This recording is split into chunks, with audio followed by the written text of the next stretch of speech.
अब हमारा टॉपिक होगा इक्वेशन ऑफ ईएम वेव, कि कोई ईएम वेव प्रोपेगेट हो रही है कहीं पे, तो उसकी इक्वेशन हम किस तरह से लिखें।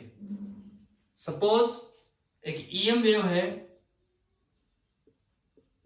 प्रोपेगेटिंग अलोंग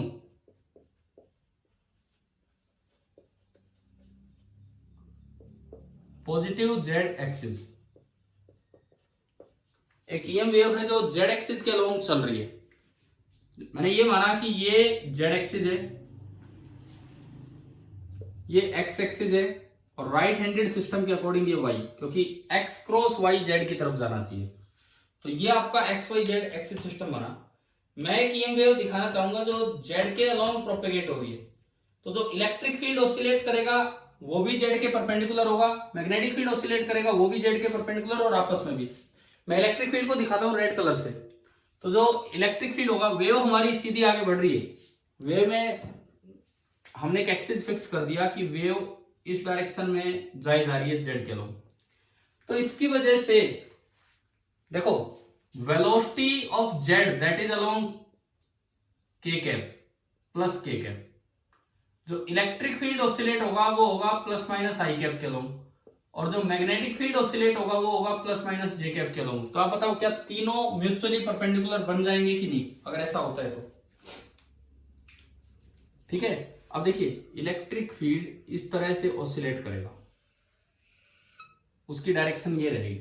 मतलब कभी इलेक्ट्रिक फील्ड जीरो, कभी इलेक्ट्रिक फील्ड पॉजिटिव डायरेक्शन में मैक्सिमम हो गया, फिर जीरो हुआ, फिर इलेक्ट्रिक फील्ड नेगेटिव डायरेक्शन में मैक्सिमम हो गया और फिर जीरो हो गया। इस तरह से ये हमने बनाया कि ये ई ऑसिलेट कर रहा है। This is the direction of oscillation of E and E is oscillating along x axis. उसकी इक्वेशन अभी लिखेंगे। सपोज उसकी जो पीक वैल्यू है वो ई नॉट है, ये हमने माना।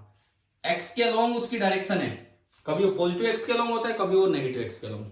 अब जो मैग्नेटिक फील्ड है वो है आपका वाई एक्सिस के अलोंग। जो आपका मैग्नेटिक फील्ड बनेगा वो वाई एक्सिस के अलोंग है, तो ऐसे बनाना होगा। क्या ये समझ में आ रहा है मैंने कैसे बनाया है डायग्राम? ये जो मैग्नेटिक फील्ड दिखाया है ये वाई एक्सिस के अलोंग दिखाना है। जब इलेक्ट्रिक फील्ड पॉजिटिव एक्स के अलोंग मैक्सिमम है, उसी वक्त मैग्नेटिक फील्ड पॉजिटिव वाई के अलोंग मैक्सिमम है। जब इलेक्ट्रिक फील्ड नेगेटिव एक्स के अलोंग मैक्सिमम है, उसी वक्त मैग्नेटिक फील्ड नेगेटिव वाई के अलोंग मैक्सिमम है। और मैग्नेटिक फील्ड की जो इक्वेशन लिखी जाएगी that will be along b y. क्या इक्वेशन होगी अभी इस पे हम आते हैं। पहले तो आप ये बताओ, क्या ये डायग्राम समझ में आया कि नहीं आया? ईएम वेव का ये डायग्राम। हाँ भाई, ईएम वेव का डायग्राम क्लियर है, कैसे लिखना है? अब देखो, इसकी इक्वेशन क्या लिखी जाएगी? कुछ पीक वैल्यू जिसको ई नॉट भी बोल सकते हैं, ई एम भी बोल सकते हैं, ई मैक्सिमम। कुछ peak value into sine of.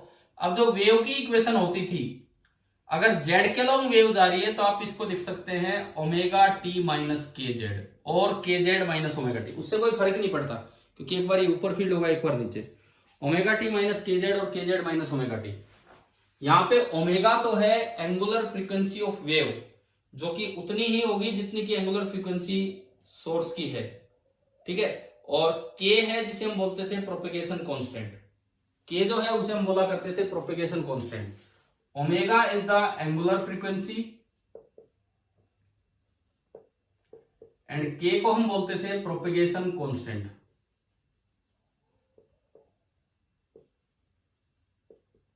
इनमें रिलेशन +1 में पढ़ा है कि के होता है 2 पाई लैम्डा या ओमेगा बाई वी, जो वी वेव की स्पीड है जिससे कि वेव आगे बढ़ रही है। ये तो ये जनरल वेव इक्वेशन आ गई। ऐसे ही जब आप बी की इक्वेशन लिखेंगे, कुछ उसकी पीक वैल्यू होगी बी नॉट इंटू साइन। बताओ फेज सेम आएगा कि कुछ अलग आना है? फेज जो है वो सेम आएगा। तो यहां बनेगा ओमेगा टी माइनस के जेड। भाई ये यहां से एक शुरुआत होती है ईएम वेव की इक्वेशन वाले क्वेश्चंस की, कि ये कोई ईएम वेव है जो जेड एक्सिस के अलोंग जा रही है, तो इसकी इलेक्ट्रिक फील्ड की इक्वेशन ऐसे लिखी जाएगी, मैग्नेटिक फील्ड की ऐसे। और इससे कोई फर्क नहीं पड़ता, या आप अंदर के जेड माइनस ओमेगा टी भी लिख सकते हो। लेकिन अगर अंदर के जेड माइनस ओमेगा टी यहां लिखो तो यहां भी क्या लिखना पड़ेगा? के जेड माइनस ओमेगा टी। ये चीज है जिसका आपको ध्यान रखना है। ठीक है। और जो इसमें के यूज हो रहा है उसके दो फॉर्मूले याद रखना, 2π/λ या ω/v। +1 में भी ये बताए थे, v इसकी स्पीड है, ω इसकी एंगुलर फ्रीक्वेंसी। अब एक चीज, अब यहां से कुछ एक दो चीजें हम पढ़ेंगे। सबसे पहली बात, इस बी, ई और सी इनमें क्या रिलेशन होता है? किसी भी वक्त बी, ई और सी में क्या रिलेशन होता है? At any instant E is equal to v into b. आप V को तो C बोल सकते हैं। At any instant E is equal to C into b. ये फॉर्मूला याद रखना आसान है, डायमेंशनली ये फॉर्मूला याद रखना आसान है।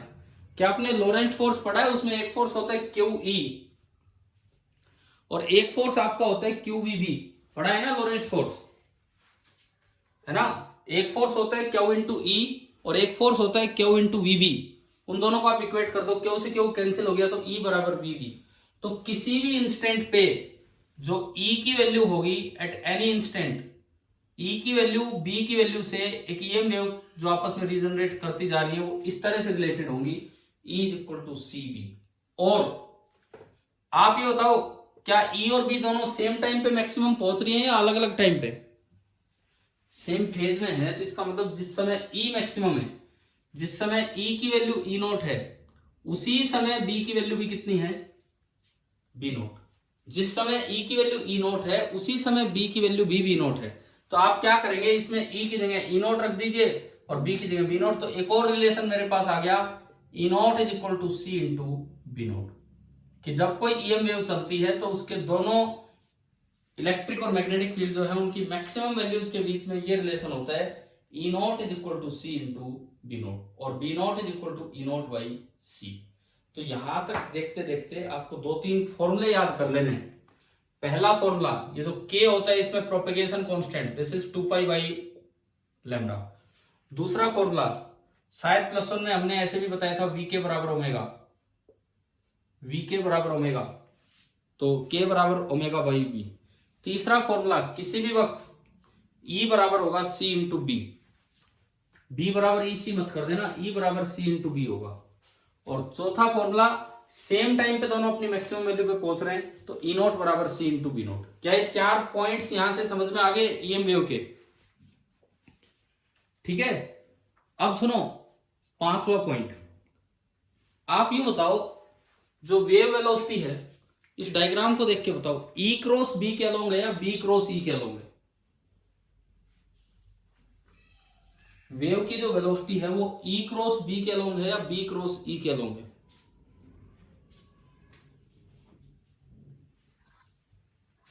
राइट हैंड थंब रूल का यूज करके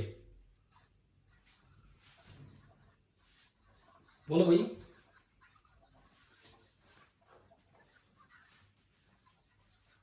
wave velocity E cross B के अलोंग है या B क्रॉस E के अलोंग? केवल इसको ही तो देखना है, डायग्राम को, राइट हैंड थंब रूल लगाना है। देखो, E ऊपर है तो B बाहर है, E ऊपर है तो B बाहर है। ऐसे देखिए आप, E ऊपर है तो B बाहर है। अगर B क्रॉस E करूं तो पीछे होगा और E क्रॉस B करूं तो आगे होगा, और वेव आगे जा रही है। तो बताओ, वेव की वेलोसिटी E क्रॉस B के अलोंग है या B क्रॉस E के अलोंग? E cross B। फिर यहां भी चेक करो, E तो नीचे हो गया और B पीछे। अब बताओ, E नीचे हो गया, B पीछे हो गया। अब बताओ, वेव की वेलोसिटी E क्रॉस B के अलोंग है या B क्रॉस E के अलोंग? E cross B। अब भी E क्रॉस B, तब भी E क्रॉस B। तो एक ये भी बड़ा इंपॉर्टेंट पॉइंट है जिसपे कई बार बच्चे ध्यान नहीं देते हैं, कि जो डायरेक्शन ऑफ V है, डायरेक्शन ऑफ वेव वेलोसिटी जो होगा, propagation velocity, this is same as the direction of E cross B। किसी भी वक्त जो डायरेक्शन ऑफ V होगा वो सेम होगा जो कि डायरेक्शन है आपकी E क्रॉस B की। किसी भी समय जो डायरेक्शन ऑफ V होगा वो सेम होगा जो कि आपकी E क्रॉस B की डायरेक्शन है।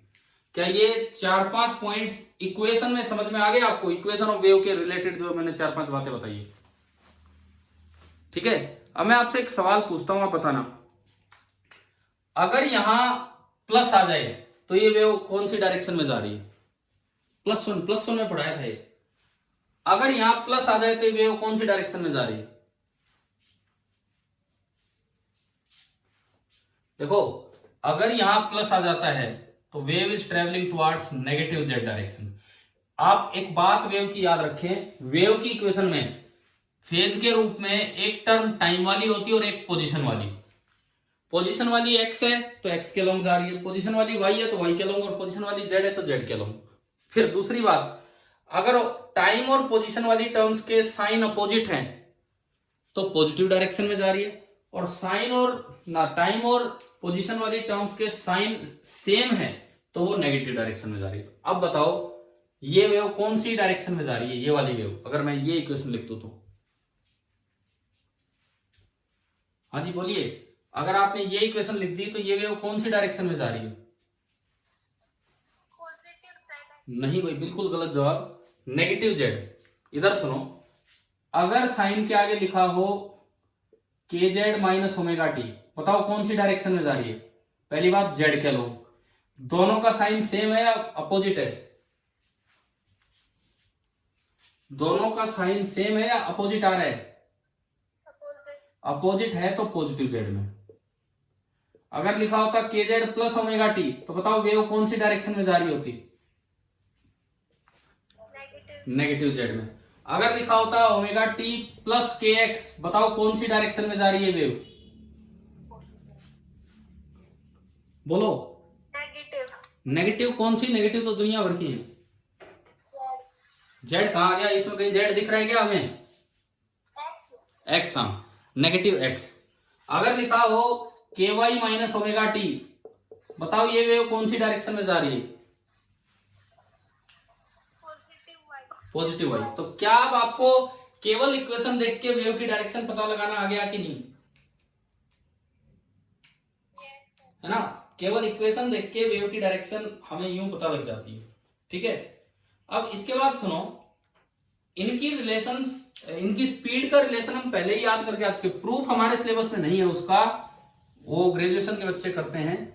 क्या हमने जब मैग्नेटिज्म वाला चैप्टर पढ़ा, मैग्नेटोस्टैटिक्स, तो उसमें रिलेशन पढ़ा है C is equal to under root 1/μ0 epsilon. पढ़ाया था ना वहां पे, एक चीज फिक्स है एक चीज इससे निकलती है, बताया था वहां पे, आप ध्यान देना। तो C is equal to 1/√μ0 epsilon. तो अगर ईएम वेव वैक्यूम में चले, अगर ईएम वेव वैक्यूम में चले तो उसकी स्पीड का ये फॉर्मूला है। अगर ईएम वेव वैक्यूम में चले तो उसकी स्पीड का ये फॉर्मूला है C is equal to √μ0 into epsilon. अगर ईएम वेव वैक्यूम में चले तो उसकी स्पीड का ये फॉर्मूला है। दूसरी बात, अगर ईएम वेव किसी मीडियम में चलती है तो μ0 की जगह म्यू आ जाएगा और एप्सिलॉन नॉट की जगह एप्सिलॉन आ जाएगा, एप्सिलॉन आ जाएगा। तो उसकी जो स्पीड बनेगी वो हो जाएगी 1/√μ एप्सिलॉन। अब म्यू को आप लिख सकते हैं μ0 इंटू म्यू आर, और एप्सिलॉन को आप लिख सकते हैं epsilon naught into epsilon R. तो ये बन जाएगा 1/√μ0 mu R and epsilon naught epsilon R. क्या ये समझ में आया? स्पीड ऑफ ईएम वेव क्या क्या एक्सप्रेशन होता है? प्रूफ नहीं करना हमें, हो सकता है किसी बुक में आप पढ़ भी लो, हो सकता है ये कुछ बुक्स में दे भी दे प्रूफ, कोई जरूरत ही नहीं है करने की अभी, क्योंकि किसी कंपटीशन में प्रूफ काम नहीं आना, और 12th के सिलेबस में है नहीं, वो बीएससी के सिलेबस में होता है, ग्रेजुएशन वाले बच्चों का। तो हमें केवल एक्सप्रेशन याद रखना है कि जो वैक्यूम में अगर ईएम वेव चलती है, कोई भी ईएम वेव, कोई भी ईएम वेव हो, चाहे रेडियो वेव हो और चाहे गामा रे हो, कोई भी ईएम वेव हो, वैक्यूम में चलेगी तो ये स्पीड है, और मीडियम में चलेगी तो ये स्पीड है। क्या यहां तक समझ में आ गया कि नहीं? ठीक है, एक टर्म हम पढ़ेंगे ऑप्टिक्स में चल के, रिफ्रैक्टिव इंडेक्स पढ़ा भी होगा आपने छोटी क्लासेज में 10th तक। क्या रिफ्रैक्टिव इंडेक्स जैसी कोई चीज पढ़ी आपने 10th क्लास तक? यस है ना। तो रिफ्रैक्टिव इंडेक्स में हम पढ़ेंगे कि रिफ्रैक्टिव इंडेक्स भी म्यू आर और एप्सिलॉन आर पे डिपेंड करता है। रिफ्रैक्टिव इंडेक्स दरअसल रेशियो होता है speed of light in vacuum to the speed of light in that medium जिसका आप रिफ्रैक्टिव इंडेक्स लिख रहे हैं। तो लाइट एक ईएम वेव है, तो speed of light in vacuum तो ये है, और आप उसको किसी मीडियम में चला दो तो उसकी स्पीड ये हो जाती है। तो जब आप रेशियो लोगे तो μ0 एप्सिलॉन नॉट कट जाएगा और म्यू आर एप्सिलॉन आर बढ़ जाएगा। तो ये हम उस समय भी देख लेंगे जब हम रिफ्रैक्टिव इंडेक्स को डिफाइन करेंगे अब कुछ दिन बाद ही ऑप्टिक्स में, तो वो भी म्यू और एप्सिलॉन पे डिपेंड कर रहा होता है। ठीक है, क्या यहां तक बात आ गई समझ में? अच्छा अब सुनो, इस तरह का एक आखिरी पॉइंट मैं आपको बताता हूं फिर उसके बाद हम कुछ न्यूमेरिकल टाइप काम करते हैं इस पे, ये जो इतनी इक्वेशंस लिख रहे हैं पढ़ रहे हैं, इन पे किस तरह का क्वेश्चन बनता है। एक एक्सेप्शन है कि हर जगह oscillating charge EM wave generate नहीं करता है, हर जगह oscillating charge EM wave generate नहीं करता है, एक एक्सेप्शन है। आपने स्टेशनरी ऑर्बिट पढ़े हैं? बताओ, स्टेशनरी ऑर्बिट केमिस्ट्री में वर्ड आया है? हाँ जी, स्टेशनरी ऑर्बिट वर्ड आया है क्या किसी एटम में? तो स्टेशनरी ऑर्बिट का मतलब होता है कि जब इलेक्ट्रॉन उस ऑर्बिट में घूमेगा तो उसकी एनर्जी कांस्टेंट है। स्टेशनरी इसीलिए वर्ड दिया जाता है कि जब इलेक्ट्रॉन उस ऑर्बिट में घूमेगा तो उसकी एनर्जी कांस्टेंट है। अगर उसकी एनर्जी कांस्टेंट है तो क्या उससे ईएम वेव बाहर निकल रही है? आप तो कोई एनर्जी दे नहीं रहे और वो घूमे जा रहा है और अपने आप उसकी एनर्जी भी कांस्टेंट है, तो क्या उस समय उससे ईएम वेव बाहर निकल रही होंगी? अगर ईएम वेव बाहर निकलती तो उसकी एनर्जी का नुकसान होना चाहिए था, लेकिन एनर्जी कांस्टेंट है तो क्या ईएम वेव बाहर निकली है उस समय? नहीं निकली है। और वो एक्सेलरेट भी कर रहा है, क्यों? क्योंकि वो घूम रहा है, बार बार उसकी वेलोसिटी की डायरेक्शन चेंज हो रही है। वेलोसिटी की डायरेक्शन भी अगर चेंज होगी तो एक्सेलरेशन है, और इलेक्ट्रॉन है तो चार्ज भी है। तो मैक्सवेल ने तो बोला कि accelerated charge radiates EM wave, Maxwell ने तो बोला कि accelerated charge radiates EM wave, लेकिन एक उसका एक्सेप्शन है कि जब स्टेशनरी ऑर्बिट्स में इलेक्ट्रॉन चक्कर काटता है न्यूक्लियस के चारों तरफ, तो उस समय एक्सेलरेशन और चार्ज होने के बावजूद उसमें से ईएम वेव बाहर नहीं आती। याद रख लोगे ये एक्सेप्शन, ठीक है? नहीं तो वो चीज, और एक्चुअली एक्सेप्शन है, ये बोर ने बताया। आप अगर थोड़ा उसमें एटॉमिक फिजिक्स या केमिस्ट्री में वो एटॉमिक थ्योरी आपने पढ़ी हो तो रदरफोर्ड का मॉडल फेल ही इस तरह से हुआ था, पढ़ा है ना ये +1 में। रदरफोर्ड का मॉडल फेल ही इस तरह से हुआ था कि अगर वो गोल गोल घूमता रहेगा तो उसमें एक्सेलरेशन है तो उससे ईएम वेव बाहर निकलेगी तो उसकी एनर्जी कम होगी तो स्पाइरल होकर अंदर गिर जाएगा, तो ये तो फेल हो जाएगा सब कुछ। तो तब बोर ने कहा था कि भाई ये एक एक्सेप्शन है, ये कुछ स्पेशल ऑर्बिट है, भगवान ने ऐसे ऑर्बिट बनाए जिनको स्टेशनरी ऑर्बिट नाम दिया गया। चलो, ये वाले सारे पॉइंट्स क्लियर होने के बाद अब मैं यहाँ पे एक और छोटा सा पॉइंट आपको मैं पहले भी एक दो बार जिक्र कर चुका हूं, बताता हूं। ये शुरू में जब माना गया ना कि लाइट वैक्यूम में भी चलती है, शायद हमने चैप्टर शुरुआत में भी या कभी ऐसा बोला हो, ये बड़ी अविश्वसनीय बात थी, क्योंकि वेव का मतलब लेते थे कि मीडियम होना चाहिए, बिना मीडियम के कोई वेव नहीं चलती है। तो शायद हमने कभी ये वर्ड यूज किया है ईथर, या इसको एथर भी बोल देते हैं। ये एक ऐसा मीडियम माना गया कि पूरा यूनिवर्स इससे भरा हुआ है, हर जगह जहां कुछ नहीं है वहां ईथर है। और लाइट बोला गया किस मीडियम से चल के आ रही है? ईथर मीडियम से चल के आ रही है। और बोला गया कि लाइट एक मैकेनिकल वेव है, क्योंकि वेव मैकेनिकल हुआ करती थी। लेकिन 1887 में 1887 में माइकलसन एंड मोरले ने इंटरफेरोमीटर एक्सपेरिमेंट किया, जिसका नल रिजल्ट आया, जिससे पता लगा कि कोई ईथर जैसी चीज एग्जिस्ट नहीं करती है। और तब वहां से ये फॉर्मूले स्टार्ट हुए कि वैक्यूम में भी ईएम वेव चल सकती है और उसकी ये वेलोसिटी होती है। क्लियर है? और फिर लाइट की स्पीड से ही लेंथ की यूनिट डिफाइन की गई।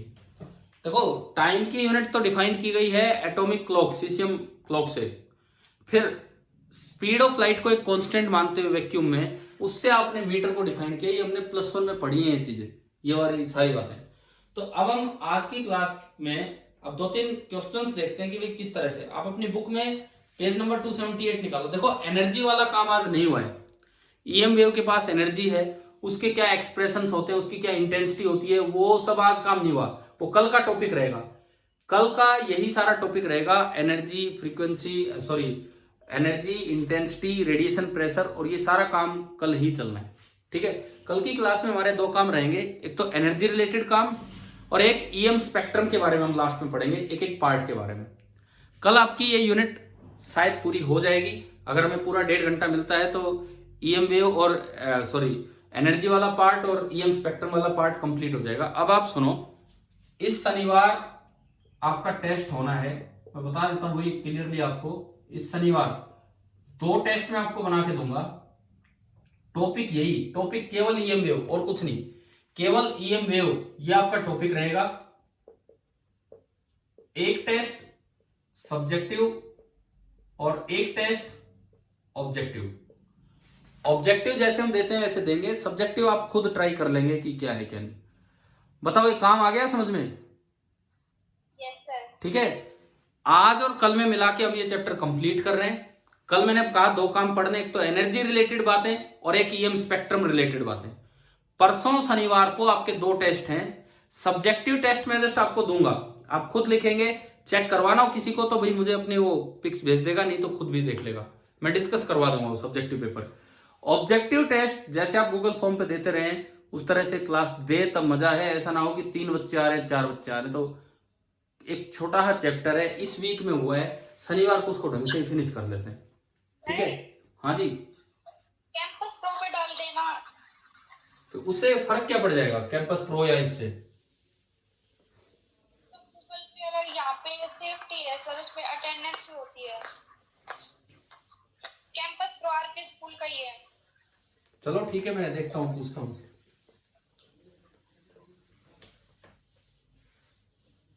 सेफ्टी तो ऐसी बात है, अगर आप भाई वही है ना, बच्चे टेस्ट नहीं दे रहे, इसीलिए मैंने कैंपस प्रो का कुछ बोला नहीं है। थोड़े से बच्चे आप में से टेस्ट दे रहे होते हैं। चलिए देखते हैं, अभी आगे बढ़ते हैं। सुनो, एग्जाम्पल 8.2 पे आप आइए, पेज नंबर 278, एग्जाम्पल 8.2। देखो, a plane EM wave of frequency 25 megahertz travels in free space along X direction. X direction के अलोंग ये ईएम वेव आगे ट्रेवल कर रही है। हम एग्जाम्पल 8.2 ले रहे हैं, एनसीईआरटी बुक का example 8.2, page number 278, page number 278, example 8.2। इसमें क्या है? A plane EM wave of frequency 25 megahertz travels in free space along the X direction. X के अलोंग वो चल के जा रही है at a particular point in space and time. At a particular point in space and time मतलब किसी x पे किसी समय, किसी एक्स पे किसी समय। जो इलेक्ट्रिक फील्ड वेक्टर है, ये बोल्ड कर रखा है, इट्स 6.3 जेकैप वोल्ट पर मीटर। ये जो इलेक्ट्रिक फील्ड वेक्टर है, दिस इज 6.3 जेकैप। ये ऊपर वाई एक्सिस मैंने माना और बाहर जेड एक्सिस, एक्स वाई और जेड, यूं ध्यान रखना है जेड के अलोंग आना चाहिए, ठीक है?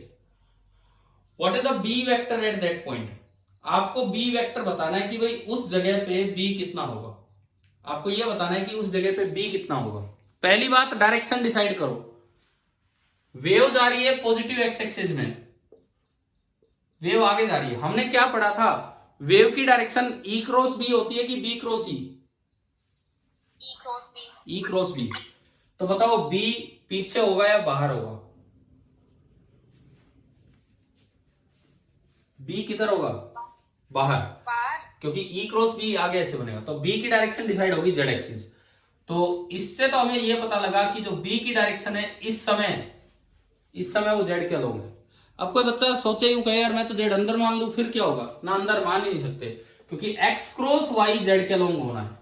आपका राइट हैंडेड सिस्टम कहता है कि एक्स क्रॉस वाई की डायरेक्शन होती है जेड, तो आपको जेड बाहर मानना ही पड़ेगा। और ई क्रॉस बी की डायरेक्शन होती है बी, तो बी बाहर मानना ही पड़ेगा। इस समय इस जगह तो बी बाहर है, तो बाहर जेड एक्सिस है, तो बी की डायरेक्शन डिसाइड होगी के कैप। अब बात करते हैं बी का मैग्नीट्यूड। ई, बी और सी में किसी भी वक्त क्या रिलेशन था? किसी भी वक्त ई, बी और सी में किसी भी समय क्या रिलेशन था? हाँ, E is equal to C into B. तो you can say B is equal to E by C. इसका मतलब जो B होगा E by C, E कितना होता है? 6.3 अपॉन C 3 इंटू 10⁻8। तो ये आ गया 2.1 इंटू 10⁻8 टेस्ला। तो अगर आपको वेक्टर फॉर्म में लिखना हो बी वेक्टर, तो बी वेक्टर बन गया 2.1 इंटू 10⁻8 के कैप टेस्ला। ये आपका बी वेक्टर। अभी बताओ कि क्या ये समझ में आया कि कैसे किसी भी समय। अब इस एक क्वेश्चन में दोनों बातें यूज होगी कि बी की डायरेक्शन की बात भी यूज होगी, ई क्रॉस बी होती है, और मैग्नीट्यूड वाला रिलेशन भी यूज हो गया, ई बराबर सी बी। बताइए एग्जाम्पल 8.2 क्लियर हुआ आप सभी को? Yes sir. ठीक है, तो पढ़ो, इसी के नीचे है एग्जाम्पल 8.3। ये देखिए आप एग्जाम्पल 8.3, इसमें क्या लिखता है कि एक ईएम वेव है, उसका मैग्नेटिक फील्ड आपको दिया है। इस बार इक्वेशन दे दी, वेव की इक्वेशन दे दी। मैं एग्जाम्पल 8.3 पे चलूं, तो देखते हैं कि क्या इक्वेशन है।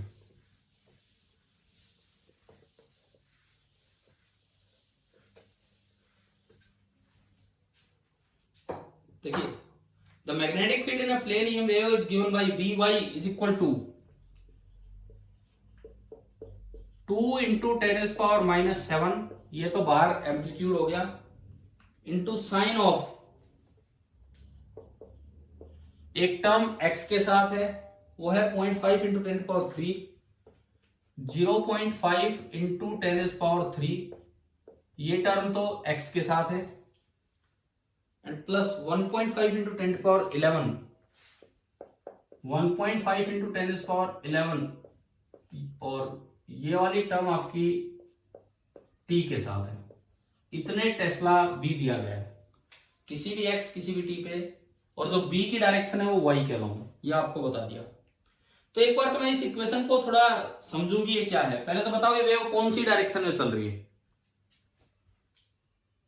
ये वेव कौन सी डायरेक्शन में प्रोपेगेट हो रही है। इक्वेशन देख के बोलो कि ये वेव कौन सी डायरेक्शन में प्रोपेगेट हो रही है। Negative y, negative y, y कैसे, y कैसे, इधर देखो, यहां y है क्या फेज में, नेगेटिव x, हाँ, ये गलती नहीं करनी है।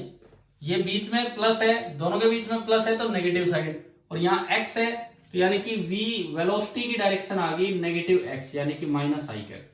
चलो भाई, एक बात तो हमें पता लगा।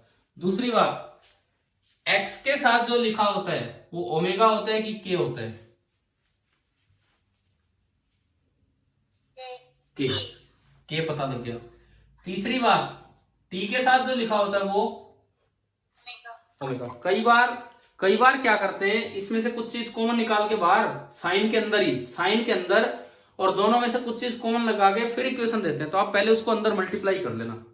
कभी साइन में से कुछ कॉमन ले रखा है और आप अंदर अंदर ओमेगा और के ढूंढ जाओ ना। अगर साइन के बाद कुछ कॉमन ले रखा हो और फिर ये फैक्टर हो तो पहले उसको मल्टीप्लाई करके फिर के और ओमेगा, के और ओमेगा आ गया तो इससे v का मैग्नीट्यूड आ गया, क्योंकि हमने क्या पढ़ा था, v के बराबर ओमेगा पढ़ा है ना ये। तो यहां से स्पीड भी आ गई ओमेगा बाई के, जो स्पीड इसकी होगी दिस इज ओमेगा बाई के। आप कंफर्म कर सकते हो एक बार, देखिए ओमेगा कितना है 1.5 इंटू 10⁻11 अपॉन के कितना है 0.5 इंटू 10⁻3। पॉइंट से पॉइंट गया तो ये देखो कितना आ रहा है 3 इंटू 10⁸। क्या इतनी होती है कि नहीं वैक्यूम में लाइट की स्पीड।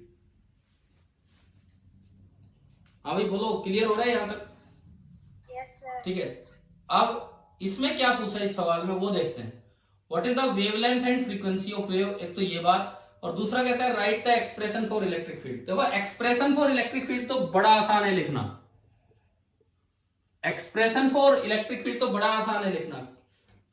कैसे, वेव किस डायरेक्शन में जा रही है एक्स के लॉन्ग, मैग्नेटिक फील्ड किस डायरेक्शन में फैला हुआ है वाई के लॉन्ग, तो कौन सी डायरेक्शन बच गई क्योंकि तीनों परपेंडिकुलर होते हैं जेड। तो ये जो ई जो होगा ये जेड के लॉन्ग होगा, ये जो ई होगा ये जेड के लॉन्ग होगा। कितना होगा E naught into sine of, phase same रहता है कि अलग रहता है सेम। तो आगे तो सेम लिख देना है 0.5 into 10⁻³ x plus 1.5 into 10⁻11 T. आगे तो सेम लिख देना है, वोल्ट पर मीटर में आ गया। ई नोट कैसे निकालें हम, बी नोट हमें दिख रहा है तो ई नोट कैसे निकालें, E not equal to CB। हाँ ये रिलेशन था तो दोनों सेम टाइम पे मैक्सिमम होते हैं, तो E naught is equal to C into B naught. क्या आप यहां से ई नोट निकाल लोगे, सी आपका 3 इंटू 10⁸ और बी नोट ये रहा 2 इंटू 10⁻⁻7। तो देखो 6 और 60 आ गया, 60 वोल्ट पर मीटर आ गया। तो यानी कि ये जो ई नोट है ये 60 हो गया। लो भाई इक्वेशन बन गई। क्या आप एक इक्वेशन देख के दूसरी इक्वेशन पता लगानी आ गई है कि नहीं आपको, ठीक है। उसके बाद फर्स्ट पार्ट में पूछा है what is the wavelength and frequency of the wave, तो शायद इतनी जानकारी तो हमें है कि हम वेवलेंथ और फ्रीक्वेंसी निकाल दें। जब आपको ओमेगा दिख रहा है, तो ओमेगा को आप 2 पाई इंटू फ्रीक्वेंसी लिख सकते हैं। ओमेगा को आप 2 पाई इंटू फ्रीक्वेंसी लिख देंगे यहां से, ठीक है। और यहां से आपने न्यू निकाल दिया, दूसरी बात, के को आप क्या लिख सकते हैं, 2 पाई बाई लैम्डा, और वहां से आप क्या निकाल देंगे, लैम्डा। तो आज बताओ, आज ये इक्वेशन तक का काम समझ में आया कि नहीं आया? ठीक है, अब सुनिए, बस हम फिनिश कर रहे हैं क्लास को। आप कम से कम अपनी बुक की एक्सरसाइज में से, एनसीईआरटी एक्सरसाइज में, आज एनर्जी वाले काम नहीं, बाकी सारे हम देख रहे हैं, तो एक्सरसाइजेस के आप कर लेंगे पहले 8 सवाल। पेज नंबर 285 286 पे हैं, NCERT book last chapter part first का, क्वेश्चन नंबर 8.1 टू 8.8, ये आपको ट्राई कर लेने हैं। कल हम इस चैप्टर को पूरा कर रहे होंगे एनर्जी और ईएम स्पेक्ट्रम वाले पार्ट्स के साथ, और परसों आपका एक सब्जेक्टिव टेस्ट होगा और एक objective test only on EM wave. उसके बाद जाके हम ऑप्टिक्स स्टार्ट करेंगे मंडे से, ठीक है भाई? Thank you. ठीक है सर।